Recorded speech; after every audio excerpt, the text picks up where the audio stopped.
नमस्कार। Sports scan के आज के संस्करण में आप सबका बहुत बहुत स्वागत। खेल जगत की तमाम खबरों का लेखा जोखा लेकर मैं हूं नवीन सक्सेना आज के इस अंक में, और इस अंक में मेरे साथ खबरों पर चर्चा करने के लिए मौजूद हैं खेल पत्रकार, खेल विशेषज्ञ मनोज जोशी। मनोज, स्वागत है आपका। धन्यवाद। नजर अब तक की खास खबरों पर। एशिया कप हॉकी टूर्नामेंट में भारत और पाकिस्तान के बीच मैच 1-1 से ड्रॉ। महिला 2020 क्रिकेट प्रतियोगिता आज से महाराष्ट्र के पुणे में पहले मुकाबले में टॉल ब्लेजर और सुपरनोवाज आमने सामने। आईपीएल क्रिकेट में कल कोलकाता के ईडन गार्डन में क्वालिफायर 1 में गुजरात टाइटंस का सामना राजस्थान रॉयल्स से, और फ्रेंच ओपन टेनिस टूर्नामेंट में एक और उलटफेर। जापान की नाओमी ओसाका हारकर पहले दौर में बाहर हो गई हैं, वहीं पोलैंड की ईगा स्वितेक और चेक गणराज्य की पेट्रा क्विटोवा दूसरे दौर में पहुंची। इंडोनेशिया के जकार्ता में एशिया कप हॉकी टूर्नामेंट में हाई वोल्टेज मुकाबला भारत और पाकिस्तान के बीच अब से कुछ देर पहले खत्म हुआ है, लेकिन दोनों ही टीमों के बीच ये मैच 1-1 से ड्रॉ हो गया है। दोनों ही टीमें सिर्फ एक गोल कर पाई। कीर्ति सेल्वम ने 9वें मिनट में एकमात्र गोल कर भारत को 1-0 की बढ़त दिला दी थी। वहीं मैच के अंतिम 70 सेकंड में पाकिस्तान के अब्दुल राणा ने गोल दागकर स्कोर को 1-1 से बराबरी पर ला दिया। मनोज, जो भारत की बहुत ही युवा टीम इस समय एशिया कप में उतर रखी है, और वो शायद इसलिए उतर रही है क्योंकि बेंच स्ट्रेंथ को भारतीय जो संघ है, हॉकी महासंघ, वो मजबूत करना चाहता है, क्योंकि आगे और बहुत से कड़े मुकाबले हैं। लेकिन आज का मुकाबला बहुत ही शानदार रहा अगर भारत की हम बात करें। हालांकि 70 सेकंड के अंदर जो हम लगातार अक्सर हॉकी में देख रहे हैं, भारतीय टीम जो है आखिर में गोल खा जाती है, वो भी अपने चिर प्रतिद्वंदी पाकिस्तान से। जी हाँ, बिल्कुल आपने सही कहा, क्योंकि पाकिस्तान जो है इस बार उतरा है, क्योंकि 2 पिछले ओलंपिक में वो भी क्वालिफाई नहीं कर पाया। उसके भी युवा खिलाड़ियों को मौका दिया गया है। भारतीय टीम के जो प्रमुख टीम है भारत की, वो भी इस समय प्रो लीग की तैयारी कर रही है। कोच उसके साथ हैं। अब इस टीम के साथ नया कोच है, नया कप्तान है। गनीमत है कि सिमरनजीत जो है उनकी वापसी हुई है टीम में। वीरेंद्र लाकड़ा कप्तानी कर रहे हैं। सरदार सिंह जो है वो कोच हैं, कोच की हैसियत से हैं। पहले एक साथ खेला करते थे ये। लेकिन मैं समझता हूं भारतीय टीम पर निश्चित तौर पर एक दबाव था, क्योंकि एक तो भारतीय टीम पिछली चैंपियन थी, दूसरी 41 साल बाद भारत ने ओलंपिक मेडल जीता था, और पाकिस्तान जैसी टीम सामने है जो बहुत ही चिर प्रतिद्वंदी मानी जाती है। और वहीं एशियन चैंपियंस ट्रॉफी में भी भारत ने पाकिस्तान को हराया था 4-3 से। तो पहले क्वार्टर में जो भारत ने एक बढ़त हासिल की, बहुत ही शानदार पेनल्टी कॉर्नर पर, उसको भारत ने अगले 3 जो है ना क्वार्टर तक मेंटेन करके रखा। आखिरी बल्कि ये कहिए कि जो भी आपने थोड़ी देर पहले बताया कि 70 सेकंड करीब 70 सेकंड पहले तक जो है उसको बरकरार कर रखा। लेकिन राणा अब्दुल जो कि पेनल्टी कॉर्नर के रिबाउंड पर गोल करने में कामयाब हो गए। ये वो खिलाड़ी है जो पाकिस्तान की जो जूनियर टीम है उसके कप्तान रह चुके हैं, और काफी दिलेरी से बहुत ही बेहतरीन उनकी हॉकी है। स्टिक वर्क उनका बहुत अच्छा है। लेकिन यहां यही मैं कहूंगा कि दोनों टीमें बिल्कुल बराबरी की थी और बेंच स्ट्रेंथ को मजबूत करने में जुटी हुई हैं। मनोज, भारतीय टीम के जो ग्रुप में अब अगला मुकाबला जापान भी है, साथ में मलेशिया भी है साथ में। अब क्या होगा, क्योंकि भारत का जो इंडोनेशिया और जापान है भारत के ग्रुप के अंदर। जापान तेज तर्रार टीम मानी जा रही है, और अगर भारत का मुकाबला पहला ही 1-1 से ड्रॉ हो चुका है तो भारत पे दबाव बन चुका है। दबाव निश्चित तौर पर बन चुका है। और आप ये देखिए कि आपने बॉल पोजेशन आपके पास था ज्यादा 57%, और उसके बावजूद जो यहां कमियां रह गई उनको अब दूर करने की जरूरत है। अगले मुकाबलों में इससे सीख लेनी होगी, और खासकर ये देखते हुए कि इस खेल में काफी कुछ मारधाड़पूर्ण खेल हुआ है। अगर आप देखें, शकील मोइन जो है पाकिस्तान के खिलाड़ी, उनको दूसरे मिनट में ही ग्रीन कार्ड दिखाया गया। रिजवान अली को ग्रीन कार्ड दिखाया गया, और भारतीय खिलाड़ियों में भी बदस्तूर उत्तम सिंह जो है उनको पीला कार्ड दिखाकर बाहर का रास्ता दिखाया गया कुछ समय के लिए। उसके अलावा वीरेंद्र लाकड़ा भी 43वें मिनट में हरा कार्ड उनको भी दिखाया गया। तो मैं समझता हूं जो मारधाड़पूर्ण खेल है ना, इससे थोड़ा भारत को निजात पाना होगा अगले मुकाबलों में। और खासकर जो पेनल्टी कॉर्नर पर जो लगातार मौके चूके हैं भारतीय टीम ने, उससे भी भारत को सबक सीखने की जरूरत है। मनोज, भारत और पाकिस्तान के बीच जब भी हाई वोल्टेज इस तरह के मुकाबले होते हैं तो ये सब जो कार्ड दिखाना है, मैच से बाहर बैठना है, और एक एकदम अपने आप को झोंक कर मैदान में उतरना है, ये सब दिखाई देता है। लेकिन भारत को, जैसा कि आपने कहा कि आने वाले 2 मुकाबलों में जब जापान के साथ मुकाबला होगा और इंडोनेशिया के मुकाबला होगा, भारत को संयम से खेलना होगा और शीर्ष पर रहने की कोशिश करनी होगी। जी हाँ, बिल्कुल। मैं तो समझता हूं दबाव किस बात का है। आप ये देखिए ना, भुवनेश्वर में जो वर्ल्ड कप होने वाला है उसमें जो टॉप एशिया की टीमें, जो 3 टीमें क्वालिफाई करेंगी, भारत को तो कोई टेंशन ही नहीं है जी। तनाव होना ही नहीं चाहिए, क्योंकि भारत ऑटोमेटिकली क्वालिफाई कर चुका है, क्योंकि भारत जो है होस्ट होने के नाते भुवनेश्वर में भारत की तो एंट्री पक्की है। दबाव पाकिस्तान पर होना चाहिए था, लेकिन पाकिस्तान ने जिस तरह से आखिरी क्षणों में अच्छे स्टिकवर्क का परिचय दिया और एक पेनल्टी कॉर्नर जुटाया, उस पर गोल किया, बराबरी सूचक गोल किया, ये उनका मैं समझता हूं एक तरह से टॉनिक का काम करेगा अगले मुकाबलों में। और भारत को मैं समझता हूं थोड़ा सा ठंडे दिमाग की हॉकी खेलनी चाहिए, क्योंकि अभी कोच भी नए हैं, कप्तान भी नए हैं। टीम पे नजर डालें मनोज, मिलीजुली टीम रही है। बीरेंद्र लाकड़ा जहां पे एक्सपीरियंस प्लेयर रहे हैं और कुछ नए खिलाड़ियों को मौका दिया गया है। जैसा कि आपने कहा कि आने वाले वर्ल्ड कप में भारतीय टीम को यहां से तैयार किया जाएगा, जिन खिलाड़ियों को यहां से तैयार किया जाएगा उनमें कुछ युवा खिलाड़ियों को भी रखा जाएगा, और ये उनके लिए एक मौका है इस टूर्नामेंट में अपने आप को प्रूव करने का। जी, मौका है, क्योंकि 10 खिलाड़ी हमारे ऐसे हैं जो डेब्यू कर रहे हैं, पहली बार अंतर्राष्ट्रीय हॉकी खेल रहे हैं। सीनियर वर्ग में, जूनियर में खेले हैं, अपनी उपयोगिता भी उन्होंने दिखाई है, लेकिन सीनियर वर्ग में जब तक वो रिजल्ट अच्छे नहीं देंगे तब तक वो विशिष्ट पहचान नहीं बन पाएगी। लेकिन मुझे लगता है कि अब वो समय आ गया है, अब युवा खिलाड़ियों को अपने आप को प्रूव करना होगा। 1-0 की बढ़त जो है वो इनको ये भी सबक मिल गया होगा कि वो काफी नहीं होती, और आप जब तक कि मुकाबला खत्म नहीं हो जाता तब तक आपको बढ़त बरकरार रखनी होगी और उसमें अपना सब कुछ झोंक देना होगा, और वो भी बिना किसी तनाव के। भारत का अगला मुकाबला कल जापान से और बृहस्पतिवार को इंडोनेशिया से होगा। आज ही अन्य मुकाबलों में मलेशिया और दक्षिण कोरिया ने ओमान और बांग्लादेश को हराकर अपने अभियान की शुरुआत की थी। और अब हम आपको लिए चलते हैं सीधा क्रिकेट के मैदान पर। चौथी महिला 2020 क्रिकेट प्रतियोगिता आज से महाराष्ट्र के पुणे में शुरू हो रही है। प्रतियोगिता में कुल 3 टीमें ट्रेल ब्लेजर्स, सुपरनोवाज और वेलोसिटी भाग ले रही हैं। पहला मुकाबला अब से कुछ देर बाद 2020 के फाइनल में पहुंची 2 महिला टीमों ट्रेल ब्लेजर्स और सुपरनोवा के बीच खेला जाएगा। प्रतियोगिता का फाइनल 28 मई को होगा। सुनते हैं अतर की रिपोर्ट। आज से 28 मई तक वुमेन T20 चैलेंज की धूम रहेगी। 3 टीमों के बीच कुल 4 मुकाबले खेले जाएंगे। 3 लीग चरण के मैच होंगे और 1 फाइनल मैच खेला जाएगा। पहला मुकाबला अब से कुछ देर बाद ट्रेल ब्लेजर्स और सुपरनोवा के बीच होगा। 3 टीमें वेलोसिटी, ट्रेल ब्लेजर और सुपरनोवा टूर्नामेंट में एक दूसरे से मुकाबला करेंगी। हरमनप्रीत कौर सुपरनोवा का नेतृत्व करेंगी, स्मृति मंधाना ट्रेल ब्लेजर की कमान संभालेंगी और दीप्ति शर्मा वेलोसिटी की कप्तान होंगी। इस टूर्नामेंट की शुरुआत 2018 में की गई थी। ये इसका चौथा सीजन है। पिछली बार स्मृति मंधाना की टीम ट्रेल ब्लेजर्स चैंपियन बनी थी। ये टूर्नामेंट पुणे के Maharashtra cricket association stadium MCA में खेला जाएगा। BCCI महिला चयन समिति ने 3 टीमों का चयन किया है और प्रत्येक टीम में कुल 16 खिलाड़ी शामिल हैं। महिला T20 चैलेंज 2022 में दक्षिण अफ्रीका, इंग्लैंड, वेस्टइंडीज और ऑस्ट्रेलिया के कुल 12 विदेशी खिलाड़ी हिस्सा लेंगी। भारत की अनुभवी महिला खिलाड़ी मिताली राज, झूलन गोस्वामी और शिखा पांडे इस सीजन विमेन T20 चैलेंज का हिस्सा नहीं होंगी। कोविड के कारण लास्ट ईयर ये टूर्नामेंट नहीं खेला जा सका था। IPL भी 2 चरण में खेला गया था। पहला फेज हिंदुस्तान और दूसरा फेज UAE में आयोजित हुआ था। इस साल कोरोना के हालात में सुधार को देखते हुए भारतीय क्रिकेट कंट्रोल बोर्ड ने टूर्नामेंट की वापसी का फैसला लिया है। Athar Saeed, sports scan. इस बीच सुपरनोवाज ने टॉस जीत लिया है और पहले बल्लेबाजी करने का फैसला किया है। महिला 2020 प्रतियोगिता भी शुरू हो चुकी है। क्रिकेट की धूम है। आपके पास ऑप्शन है कि आप पुरुष प्रतियोगिता देखते हैं या महिला प्रतियोगिता देखते हैं। जी हाँ, बिल्कुल। पुरुषों की तो बहुत प्रतियोगिता देख ली, महिलाओं के लिए भी उतने ही अच्छे अवसर मिल रहे हैं। ये बहुत अच्छा साइन है। लेकिन हमें और भी अच्छा लगेगा जब IPL के पैटर्न पर महिलाओं का टूर्नामेंट होगा। अभी तो 3 टीमों की एक कर्तव्य जो है वो उसकी इतिश्री हो गई है, लेकिन शुरुआत है, अच्छी शुरुआत है। और मुझे एक ये भी तथ्य बहुत अच्छा लगा कि जो बहुत ही वरिष्ठ खिलाड़ी हैं, जिनके लिए T20 में अब ज्यादा स्कोप बचा नहीं है, चाहे वो मिताली राज हो, झूलन हो, वो इस टूर्नामेंट में भाग नहीं ले रही हैं। तो अब जाहिर सी बात है कि स्मृति मंधाना, हरमनप्रीत, अब इनके बल्ले से जो है चौके छक्के देखने को मिलेंगे पुणे के मैदान में। यानी नए खिलाड़ियों को एक बार फिर भारतीय क्रिकेट कंट्रोल बोर्ड मौका दे रहा है और उम्मीद जताई जाएगी इस टूर्नामेंट से कि कुछ और महिला भारतीय खिलाड़ी निकलकर सामने आए। जी हाँ, बिल्कुल, निश्चित तौर पर।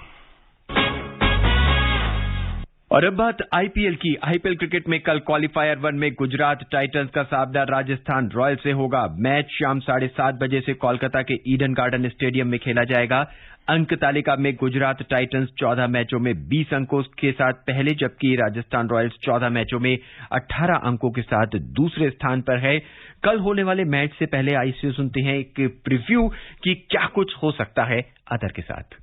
आईपीएल में डेब्यू कर रही गुजरात टाइटंस पॉइंट टेबल में शीर्ष पर है। मंगलवार को क्वालिफायर 1 जीतने वाली टीम सीधे फाइनल में प्रवेश करेगी, जबकि हारने वाली टीम को फाइनल में जगह बनाने के लिए एक और मौका मिलेगा, जब उसका सामना अहमदाबाद में क्वालिफायर 2 में तीसरे और चौथे स्थान पर रहने वाली टीमों के बीच मैच के विजेता से होगा। आईपीएल में गुजरात के लिए मोहम्मद शमी, लॉकी फर्ग्यूसन और राशिद खान ने शानदार प्रदर्शन किया है। गेंदबाजी आक्रमण ने पावर प्ले में अच्छा प्रदर्शन किया है। उन्होंने इस दौरान कुल 25 विकेट चटकाए हैं। बल्लेबाजी के मामले में गुजरात के पास डेविड मिलर और राहुल तेवतिया के अलावा राशिद खान भी हैं, जो अच्छे फिनिशर के रूप में काम कर रहे हैं। हालांकि सलामी बल्लेबाज शुभमन गिल ने खासा प्रदर्शन नहीं किया है, लेकिन पावर प्ले में रिद्धिमान साहा बल्लेबाजी के लिए तैयार हैं। टीम को साहा और शमी से काफी उम्मीदें हैं। लीग में इन दोनों टीमों के बीच हुए अकेले मुकाबले में गुजरात ने राजस्थान को 37 रन से हरा दिया था, लेकिन संजू सैमसन की अगुवाई वाली टीम के पास रविचंद्रन अश्विन और युजवेंद्र चहल के रूप में एक बेहद अनुभवी स्पिन गेंदबाजी आक्रमण है। अश्विन और चहल का प्रदर्शन टूर्नामेंट में राजस्थान के लिए लाभदायक रहा है। राजस्थान के पास सलामी बल्लेबाज जोस बटलर भी हैं। उन्हें सैमसन, शिमरोन हेटमायर, देवदत्त पडिक्कल और यशस्वी जायसवाल से भी क्वालिफायर 1 में बड़े स्कोर की उम्मीद होगी। राजस्थान के पास पावर प्ले में ट्रेंट बोल्ट, प्रसिद्ध कृष्णा और उबैद मैककॉय जैसे गेंदबाजों का विकल्प है। कुल मिलाकर क्वालिफायर 1 टूर्नामेंट की शीर्ष 2 टीमों के बीच रविवार को अहमदाबाद में कड़ा मुकाबला देखने को मिलेगा। Athar Saeed, sports scan.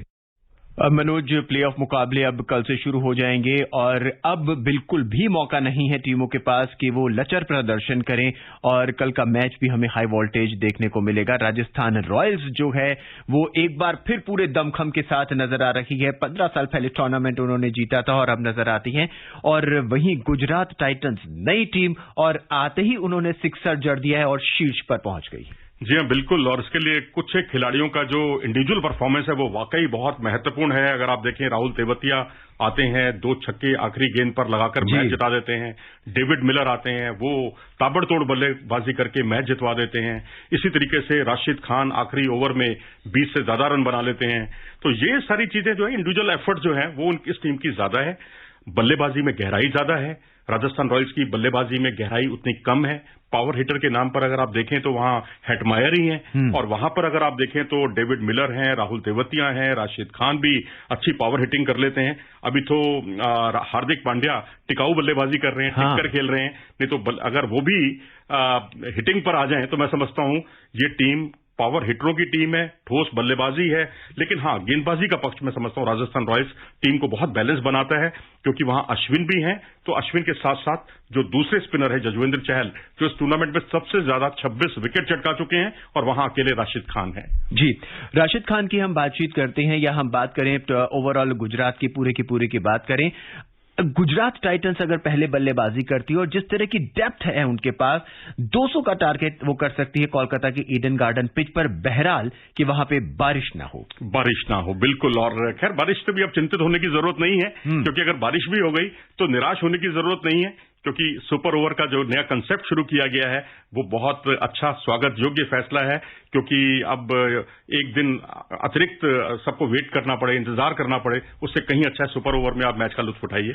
मनोज, इस पूरे टूर्नामेंट के अंदर राशिद खान की बल्लेबाजी और गेंदबाजी ने एक चमत्कार दिखाया है। वो बल्लेबाजी भी उतने ही, जिस तरह से आपने कहा कि तेज तर्रार करते हैं, 6 लगाते हैं, और जब गेंदबाजी करने आते हो तो 4 ओवर इतने किफायती डालते हैं कि दूसरी टीम को सोचना पड़ता है कि किसी तरह से इन 4 ओवरों को बिना विकेट खोए हम निकाल लें, बाकी का बाद में सोचेंगे। आपके सवाल में ही आपका जवाब भी छिपा हुआ है, क्योंकि अपोनेंट जितनी भी टीमें हैं वो बहुत ही सोच समझकर खेलती हैं कि राशिद खान के 4 ओवर निकालिए, बाद में हिटिंग कीजिए। जैसे मुंबई इंडियंस में आपने देखा होगा, जसप्रीत बुमराह को एक मैच छोड़ दीजिए जिसमें 5 विकेट उन्हें मिले हैं, बाकी मैचों में उनको बहुत ही संभल कर खेला जा रहा है। तो ये एक स्ट्रेटेजी के तहत उठाया गया कदम है।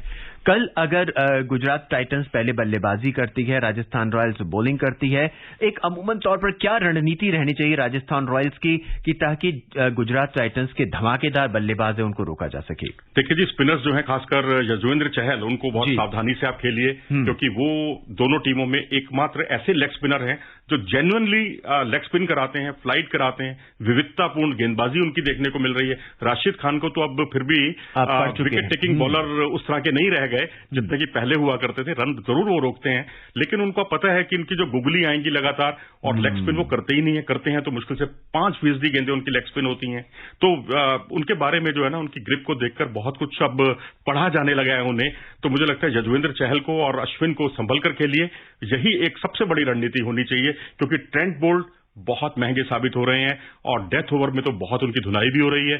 तो प्रसिद्ध कृष्णा है, ओबेद मैकॉय हैं। गेंदबाजी निश्चित तौर पर मैं कहूंगा राजस्थान रॉयल्स की बेहतर है, लेकिन स्पिनर्स को बेहतर तरीके से खेलिए, यही एक फलसफा हो सकता है जीत का गुजरात टाइटंस के लिए। रविचंद्रन अश्विन और यजुवेंद्र चहल, ये जो दो बॉलर हैं, ये घातक सिद्ध हो सकते हैं ऑपोजिट टीम के लिए। जिस तरह की आपने कहा कि गुगली लगातार चहल डालते, रविचंद्रन अश्विन एक रन रोको दीवार की तरह काम कर रखेंगे अपनी टीम के लिए। जी हाँ, बिल्कुल, रन रोको भी और रन बनाओ भी, दोनों तरीके से। क्योंकि आप देखिए, इनको पिंच हिटर के तौर पर भेजा जाना, उसमें छक्के जिस तरह से आगे बढ़कर स्टेप आउट करके खेलने लगे हैं, एक अलग तरह के रविचंद्रन अश्विन दिखाई देने लगे हैं। क्योंकि अभी तक होता यह था, जब भी भारतीय टीम का चयन होता था, एक स्पिनर को खिलाना होता था तो रविंद्र जडेजा की लॉटरी खुलती थी और इनको बाहर बैठना पड़ता था, सिर्फ अपनी बल्लेबाजी एबिलिटी की वजह से, कि बल्लेबाजी में इनको मान लिया जाता था कि बहुत धीमा खेलते हैं। लेकिन अब इस तरह की चीजों को भी उन्होंने दरकिनार कर दिया है। मुझे लगता है कि अब आने वाला समय जो है आर अश्विन का समय है, क्योंकि वो बेहतरीन ऑलराउंडर के तौर पर उभर कर सामने आए। मनोज, हालांकि कल का जो मुकाबला है दोनों टीमों के लिए अहम होगा। जो टीम जीतेगी वो फाइनल में पहुंचेगी, दूसरी टीम को एक और मौका मिलेगा। यानी कि कुल मिला के कल ये देखना होगा कि किस तरह से दोनों टीमें रणनीति तैयार करती हैं। क्या राजस्थान रॉयल्स अपनी उसी फॉर्म में वापस लौट कर आते हैं, या फिर गुजरात टाइटंस जो है एक बार फिर जो है वो शीर्ष टीम की तरह दहाड़ के साथ जीतती है और फाइनल में पहुंचती है। जी बिल्कुल, राजस्थान रॉयल्स के लिए सबसे बड़ी जो स्ट्रेटेजी यही है कि अपने विकेट बचाकर खेलना, क्योंकि उनके पास बल्लेबाजी में उतनी ज्यादा गहराई नहीं है। ये तो भला हो अश्विन का, जिन्होंने एक विकल्प और मुहैया करा दिया है, नहीं तो आप देखिए प्रसिद्ध कृष्णा से लेकर ट्रेंट बोल्ट से लेकर नीचे कोई भी उनके पास बल्लेबाज नहीं है। रियान पराग भी वैसी बल्लेबाजी नहीं कर रहे हैं जिस उम्मीद से उन्हें रिटेन किया गया था। क्रिकेट के मैदान से अब सीधा आपको लिए चलते हैं रोलांड गैरोस, यानी कि French open tennis tournament. Japan की स्टार टेनिस खिलाड़ी नाओमी ओसाका फ्रेंच ओपन के पहले दौर में हार कर बाहर हो गई हैं। पूर्व नंबर 1 खिलाड़ी ओसाका को आज अमेरिका की अमांडा अनिसिमोवा ने लगातार सेटों में 7-5, 6-4 से हराकर जीत दर्ज की। अगले दौर में उनका मुकाबला क्रोएशिया के डोना क्वेकिच से होगा। वहीं ईगा स्वितेक और चेक गणराज्य की पेत्रा क्वितोवा भी दूसरे दौर में पहुंच गई है। फ्रेंच ओपन टेनिस टूर्नामेंट के आज दूसरे दिन भी उलटफेर का दौर रहा। आज ओसामा जो है वो हार गई हैं, ओसाका जो है, नाओमी ओसाका जो है वो हार कर बाहर हो गई हैं। और कल भी पुरुष में भी और महिला में भी लगभग यही कुछ रहा था। देखिए, ओसाका जो है बेसिकली हार्ड कोर्ट की प्लेयर हैं और क्ले कोर्ट उन्हें बहुत ज्यादा रास नहीं आता। अगर आप पिछले पड़ाव भी देखेंगे पेरिस के, रोलांड गैरोस के, तो वहां पर उनका प्रदर्शन बहुत उत्साहवर्धक रहा नहीं है। आप देखें तो ऑस्ट्रेलियन ओपन जो है वो उन्होंने 2 बार जीता, यूएस ओपन 2 बार उन्होंने जीता। तो हार्ड कोर्ट की इस खिलाड़ी को वाकई बेस लाइन पर संयम बनाकर खेलना बहुत भारी पड़ता है और वही उनके लिए पराजय का कारण बना। और इतना ही नहीं, उन्होंने गलतियां बहुत की हैं। 29 तो अनसोर्ड जो है ना, अनफोर्स्ड एरर किए, 8 डबल फॉल्ट किए। और डबल फॉल्ट जब आप करते हैं, अपनी सर्विस आपकी जो है जब नेट में उलझती है बार बार, तो उसका एक मनोवैज्ञानिक दबाव भी पड़ता है, जिसका असर खेल पर साफ तौर पर दिखाई देता है। मनोज, ओसाका पे कुछ मानसिक दबाव भी रहा, क्योंकि पिछली बार भी वो 20 टूर्नामेंट से हट गई थी और इस बार भी उनकी जो वरीयता है वो शायद 38 के आसपास है, 38वीं वरीयता प्राप्त है इस टूर्नामेंट के अंदर वो। जी हाँ, बिल्कुल। दरअसल थोड़ी सी इंजरी भी एक बड़ा कारण है, क्योंकि घुटने की इंजरी की वजह से वो इटालियन ओपन में भाग नहीं ले पाई थी। तो जो इनके देखने में जो हमने ऑस्ट्रेलियन ओपन में देखा 200 बैकहैंड शॉट, वो यहां देखने को ही नहीं मिले उस तरह से। 2-1 मौकों पर जरूर उन्होंने लगाए, लेकिन 2-1 मौकों से काम नहीं चलता। आपको निरंतरता अपने प्रदर्शन में रखनी पड़ती है। जो उनके शॉट्स थे वो वैसे शॉट्स देखने को नहीं मिले, क्योंकि जब आप गलतियां ज्यादा करते हैं तो आपके खेल पर उसका असर साफ तौर पर दिखाई देता है। फ्रेंच ओपन हालांकि अब बिल्कुल अपने शुरुआती दौर पर है, नजर हम लगातार रख रहे हैं। कल क्या कुछ होगा इस पर जानकारी लेकर हम एक बार फिर आपके सामने होंगे स्पोर्ट्स स्कैन के कार्यक्रम में। आज के इस कार्यक्रम में बस इतना ही, क्योंकि वक्त बिल्कुल इजाजत नहीं दे रहा। मनोज हमसे हमसे जुड़ने के लिए बहुत बहुत धन्यवाद। धन्यवाद। चलते चलते नजर एक बार फिर अब तक की खास खबरों पर। एशिया कप हॉकी टूर्नामेंट में भारत और पाकिस्तान के बीच मैच 1-1 से ड्रॉ। महिला T20 प्रतियोगिता आज से महाराष्ट्र के पुणे में। IPL क्रिकेट में कल कोलकाता के ईडन गार्डन में क्वालीफायर 1 में गुजरात टाइटंस का सामना राजस्थान रॉयल्स से। आज के इस अंक में बस इतना ही। मुझे नवीन को दें इजाजत। नमस्कार।